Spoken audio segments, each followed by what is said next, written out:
మేడారం జాతరకు వచ్చే రాష్ట్ర మహిళలందరికీ ఉచిత బస్సు ప్రయాణం కల్పిస్తున్నట్లు రవాణా శాఖ మంత్రి పొన్నం ప్రభాకర్ తెలిపారు. మేడారంలో మంత్రి సీతక్కతో కలిసి పర్యటించిన మంత్రి తాత్కాలిక బస్టాండును ప్రారంభించారు.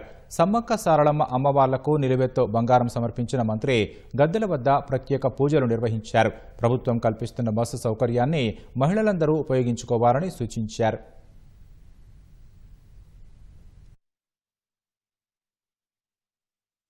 జాతర సందర్భంగా తెలంగాణ వ్యాప్తంగా ఉన్నటువంటి అక్క చెల్లెలు మహిళలందరూ కూడా సమ్మక్క సారలమ్మ దర్శించుకోవడానికి కూడా ఉచితంగానే ప్రయాణం చేసేటువంటి సౌకర్యాన్ని యథావిధిగా కొనసాగిస్తున్నాం అనేటువంటి మాట కూడా ఈ సందర్భంగా మనవి చేస్తా ఉన్నాం. అదేవిధంగా ఎక్కడ కూడా ఇబ్బంది రాకుండా ఉండాలని 51 కేంద్రాలు, బస్ క్యూ లైన్లు కానీ, షెల్టర్లు కానీ, ప్రయాణికులను అన్ని రకాల ఏర్పాట్లు చేయడంతో చరిత్ర ప్రతిబింబించే విధంగా ప్రయాణికుల సౌకర్యం కొరకు తప్పకుండా ఇక్కడ ఒక శాశ్వతమైనటువంటి బస్టాండ్ను ఏర్పాటు చేయడం జరుగుతుంది.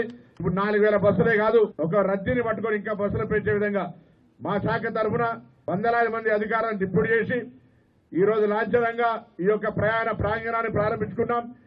జాతర ప్రారంభమే 28 నుంచి 1వ తారీఖు దాకా తప్పకుండా ప్రజలకు ఆర్టీసీ అన్ని రకాల సేవలు అందుబాటులో ఉంచుతుందనే మాట. ఉచిత బస్సు ప్రయాణం పెట్టిన తర్వాత బస్సులలో కూడా ఎక్కువ మంది మహిళా భక్తులు అనేది రావడం జరుగుతూ ఉంది.